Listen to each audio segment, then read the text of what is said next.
Everybody, welcome to the executive consultant's birthday month. And in this wonderful month of May, April showers brings May's flowers. We call him the rain cloud around here, right? Vic Damone Jr. So the rain cloud says this month's theme is going to be movies that came out in May. And you look at movies that come out in May, recently, all you got was a bunch of Marvel movies. So we had to dig in the crates, if you will, so to speak, right? And of course, I'm your fan's favorite fan and your hater's favorite hater, because every fan has some hate inside of them. But this movie, you cannot hate on, people. Denzel Washington, Gene Hackman. We're talking about Malcolm X and Lex Luthor, okay? It cannot get much better than that. We're about to discuss and review Crimson Tide. We'll be right back, y'all. Those sailors out there are just boys. Boys who are training to do a terrible and unthinkable thing. And if that ever occurs, the only reassurance they'll have that they're doing the proper thing is going to derive from their unqualified belief in the unified chain of command. That means we don't question each other's motives in front of the crew. It means we don't undermine each other. It means they hear your voice right after mine without hesitation. Give him a missile key.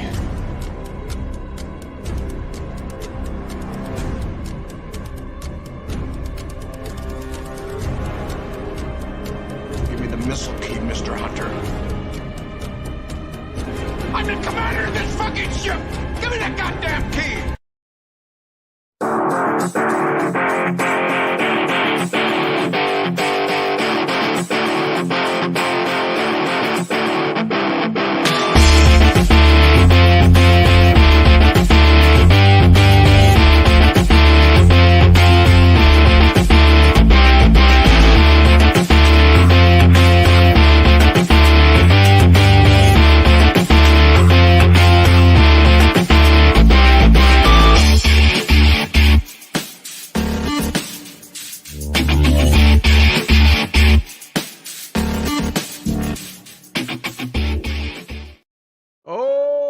People, we are here. The Thursday crew is here tonight to talk about a great movie. There it is right there. People, listen, we're talking after the Cold War, okay? A breakaway with Russia, Republic, nuclear warheads, and a possible world threat of nuclear war, nuclear holocaust, if you will. U.S. submarine Captain Frank Ramsey, a.k.a. Gene Hackman, signs a very green, highly decorated and recommended Lieutenant Captain, Mr. Ron Hunter, Mr. Denzel Washington, to the U.S.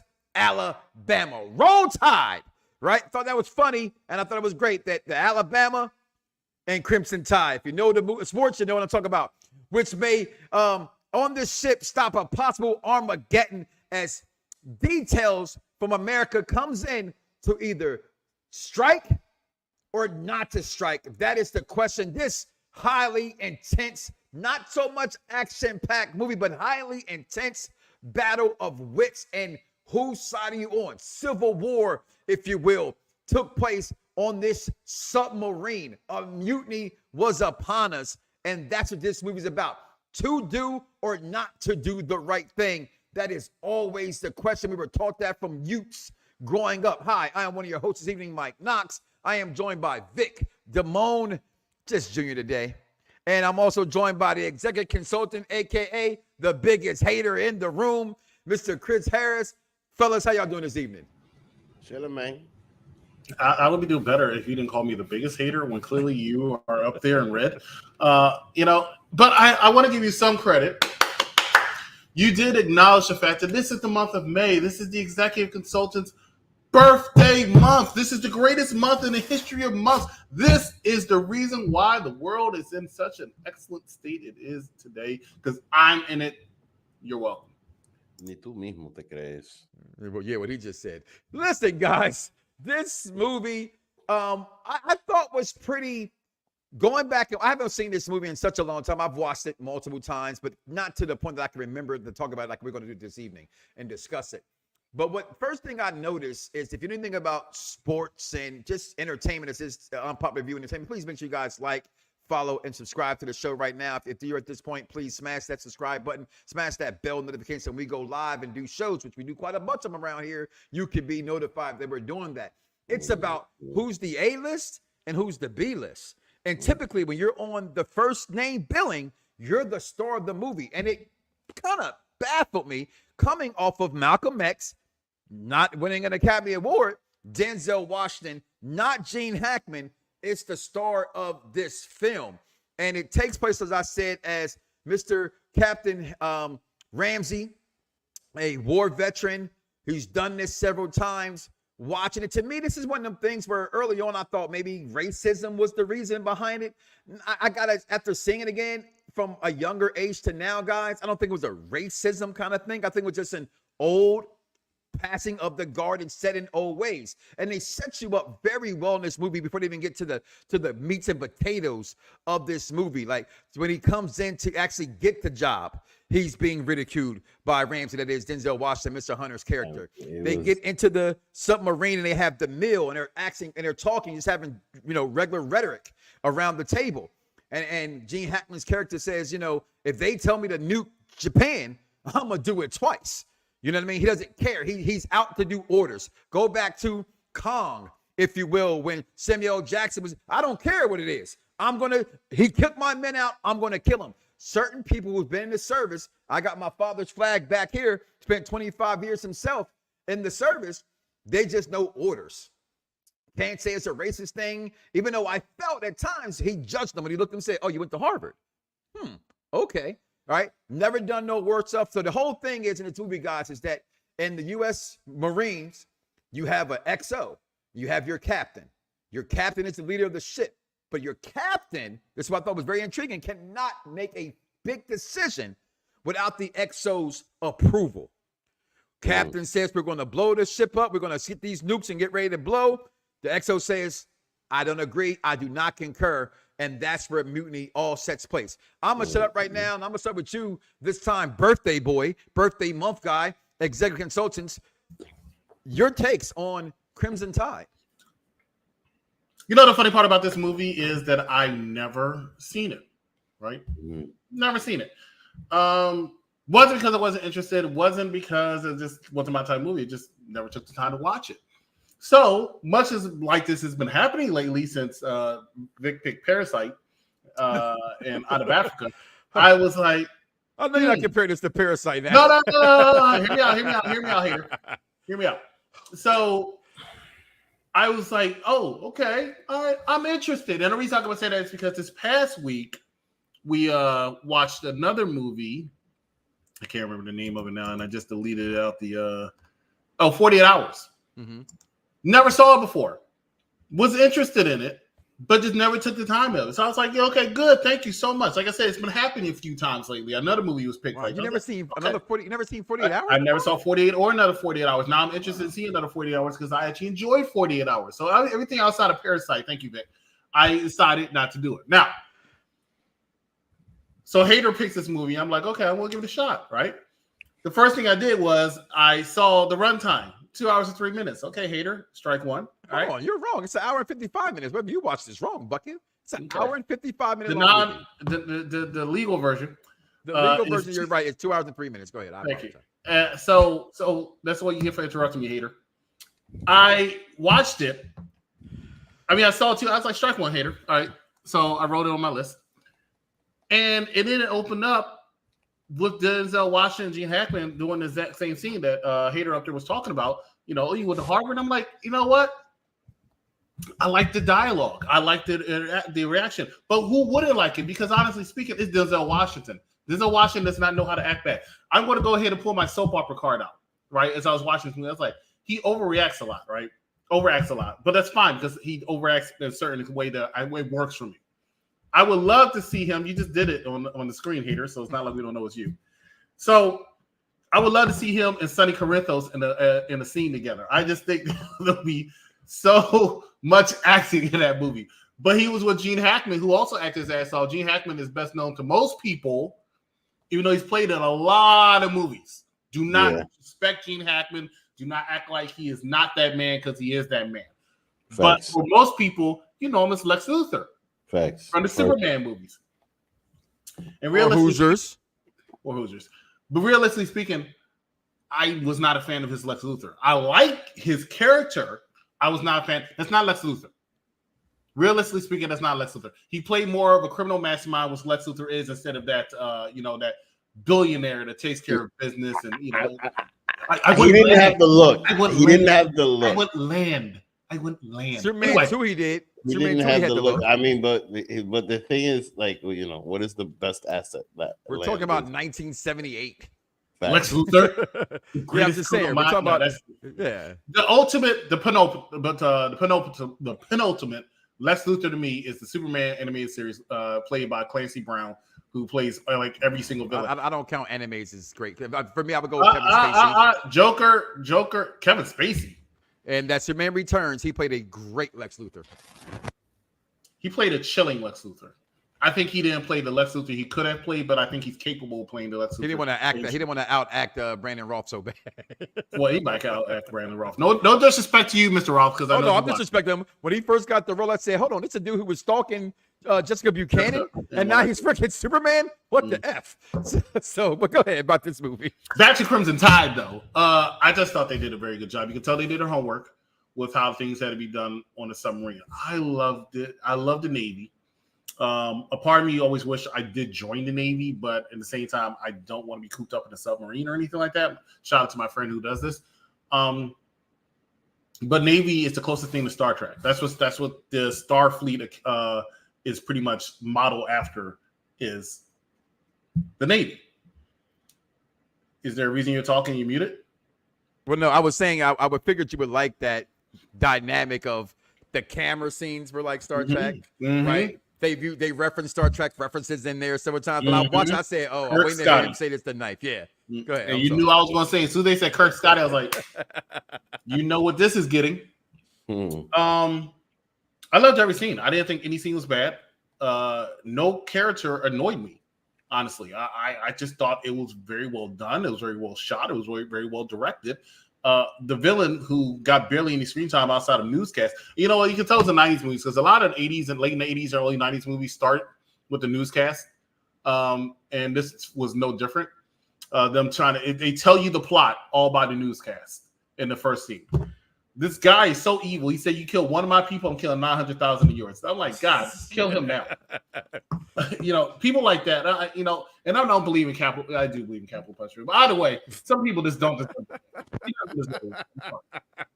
One person died. You kill 900,000, my dude.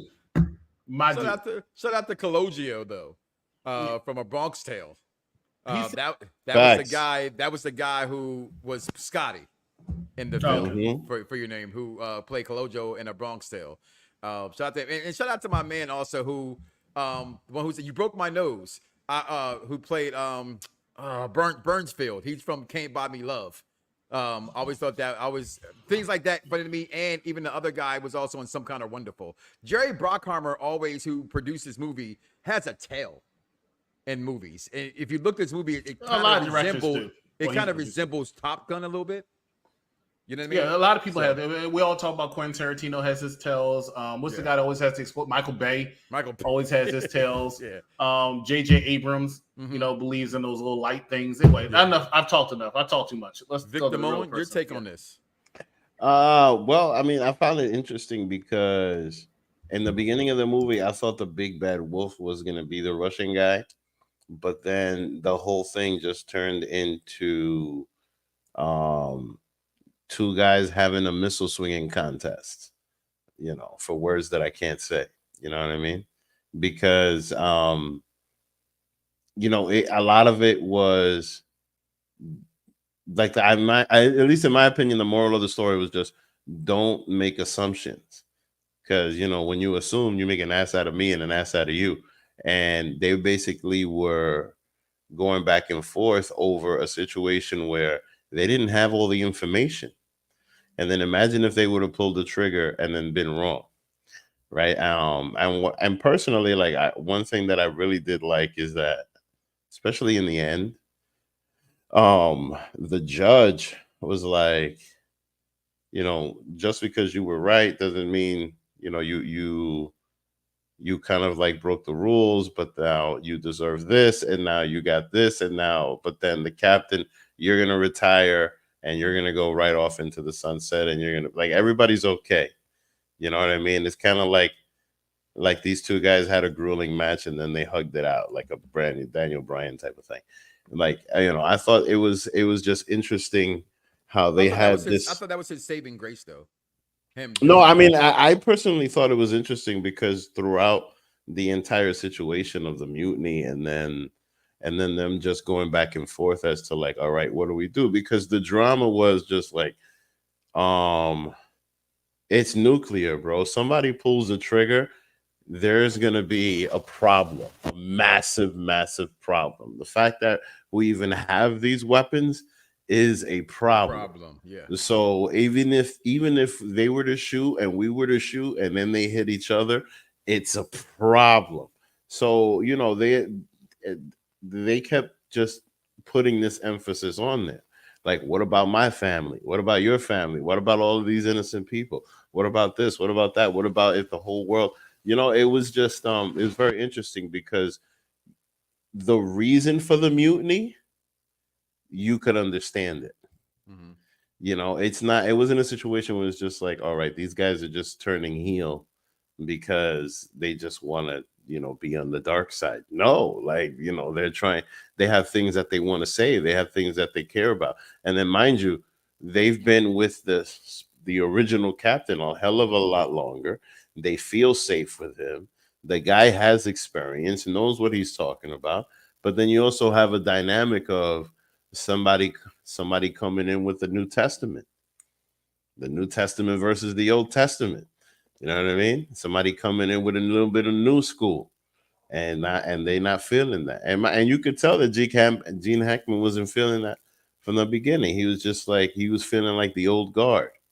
He was testing Denzel, testing his intelligence, going back and forth. And the one thing that I really liked was the horse thing. I was going to bring it up myself. I'm glad you did. That horse thing is kind of like where they met the peace at the very end, because it started there and it ended there. You know what I mean? Because, you know, he kind of gave him like, you know what, you were right. That was kind of him like giving him his flowers, like conceding, like tapping out. I thought Chief of the Boat was also telling Tuvik in this, because when Denzel's character says thank you, he says, don't thank me. I'm just doing my, and that's the thing about the service. If you're a guy, and thank you to all my men and women who do what I don't have the balls to do, and that was go do what you guys do. But one of the reasons why I don't want to do what you guys do is that I can't just say yes to somebody. And I thought that's a testament to what they teach you in the service, that you're going to follow protocol no matter what. You're trained to follow protocol. And so Chief of the Boat goes, I'm just doing the job because technically you're right by the law of what I was taught. You both have to say yes. So I don't agree with your punk ass. You just better hope you're right during this moment. That's all. That's right. I'm sorry. I just thought that was a very good dynamic, because you're talking about, you know, him and James Gandolfino, you know, Tony Soprano's character was in this movie. His friend turned on him, so to speak, Denzel Washington's character, right? Yeah. Toward the end, there's also that bureaucracy of following orders, like you mentioned, because, you know, at the end of the day, there has to be a command.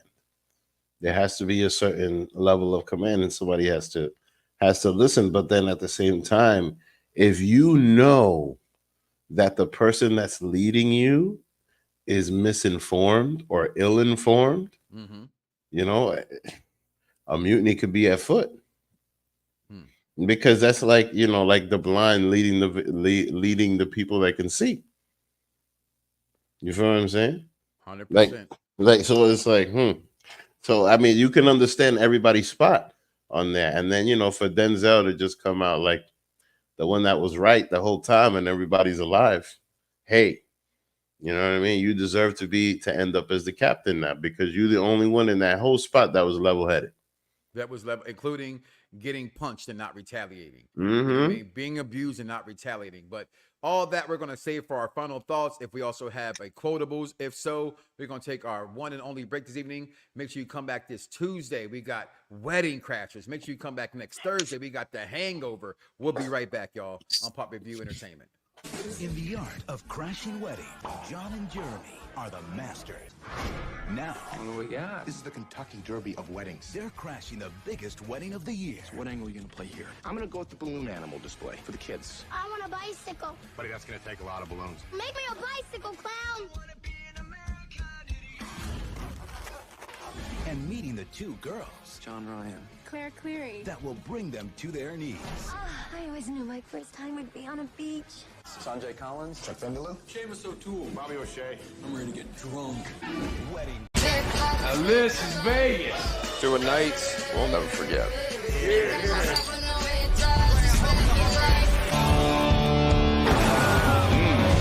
Sure you're qualified to be taking care of that baby. Oh my God! We're getting married in 5 hours. Yeah, that's not gonna happen. What is going on?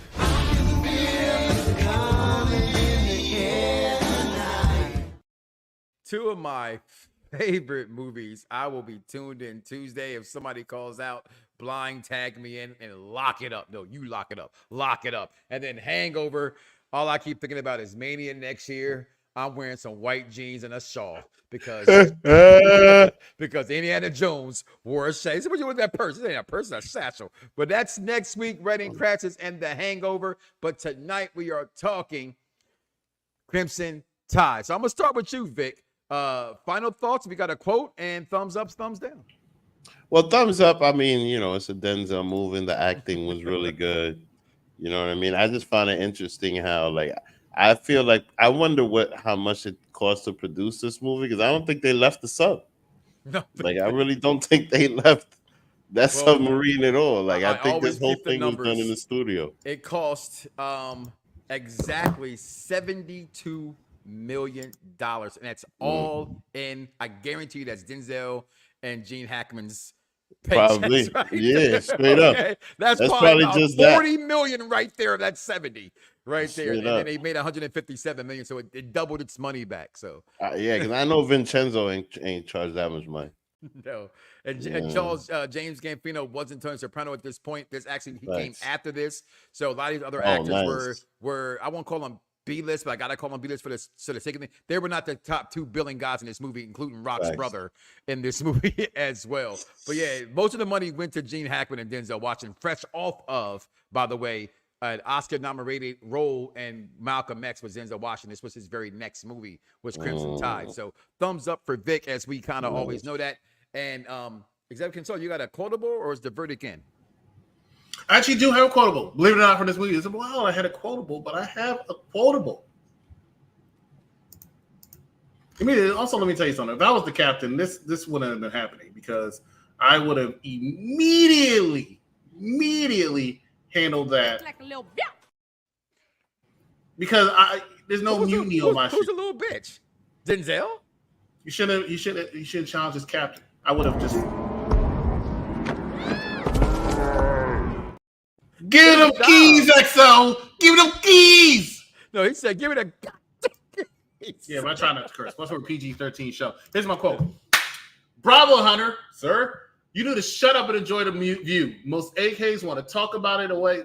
Want to talk it away. Your stock just went up a couple points. I love that, because that's exactly what I feel like when I'm trying to look at something and somebody just talking my ear off, because most people know, for the most part, I'm a man of few words, and somebody's there and they just, I have a few friends that just, won't name any names, but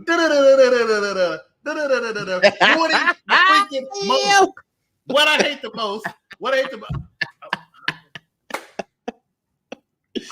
there's no evidence I was talking about you. So, no evidence I was talking about you. So that's you giving yourself away. I don't talk during movies, though. So Okay. That's my number one pet peeve, talking during the movie. Did you see that? Obviously, I saw that. Ooh, I better shut the freak up and try to watch the movie. But yeah, you have no idea I was talking about you, because I could be talking about Vic. Vic said he talks too much. He admits it all the time. Our producer hit that. Vaughn did that. Well, tell Vaughn he did that because he was defending his boy. In the meantime, I have to ask Russell Crowe or Gerard Butler.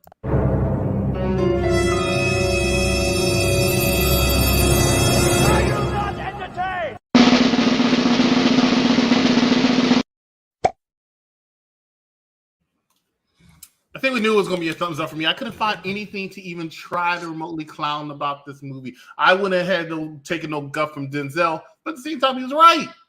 The executive officer was right. Thumbs up for me. For me, again, I picked it. Watching it 24 years ago, or 29 years ago. Shit. At this point, because I graduated high school in 94, that's 30. So I don't remember how I felt. I knew that I liked the film, but I love, again, I say it every single week because I really do mean it. Like, follow, and subscribe to Unpopular Review Entertainment, because we pick films and we watch them and then we judge them off of then and that moment only.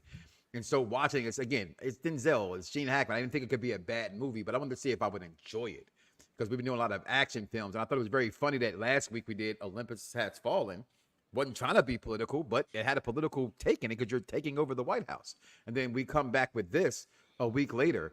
And I really felt, to make it modern, it was like picking Civil War. You thought automatically that, you know, certain people were going to go on certain sides, and they didn't do that. And that's the same thing that happened in this movie. Friends, people who have been with them for whiles, chose the right move. And that also felt bad for the people who were stuck in the middle, not knowing what to do. And you said it earlier, Vic, in the program, when you have the judge at the end say, I've known him for 30 years. You're thinking he's automatically going to go with him. He says, I've never known him to lie. Right? So that meant he told the truth from his vantage point. And again, when people are in the service and they have that diehard, deep respect for the service and fighting for your country, when they are set wrong, they realize it. So when that paperwork finally came through to say, do not launch, nothing was said. No one bragged. Neither one of them, they just took it. I thought this movie showed a lot of resolve on Denzel Washington's part, the XO. I thought Gene Hackman, for what it's worth, nobody was wrong. Nobody. What if the letter did say shoot and we didn't shoot? Right? It's a matter of opinion of where you think you sat at. I think this should be a movie that everybody should go watch again. If you have not seen it, this is a great film. For me, without a shadow of a doubt, it gets a thumbs up, because shit, I picked it. And thus far, I haven't picked that many bad movies that you can say thumbs down to, unless you hate comedy like Fast Times at Richmond High, with that guy did down there, because he doesn't like to.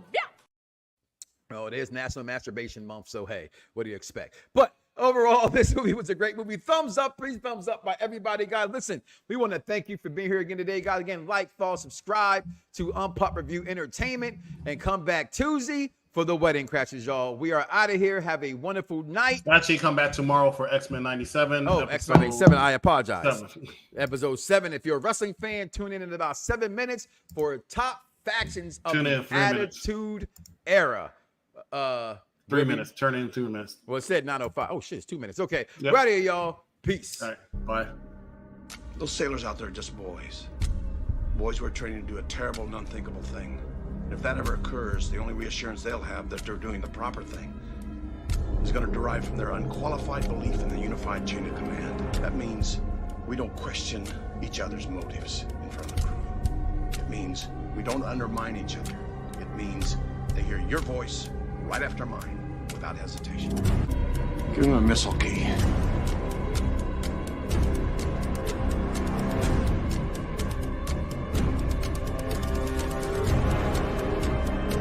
Give me the missile key, Mr. Hunter.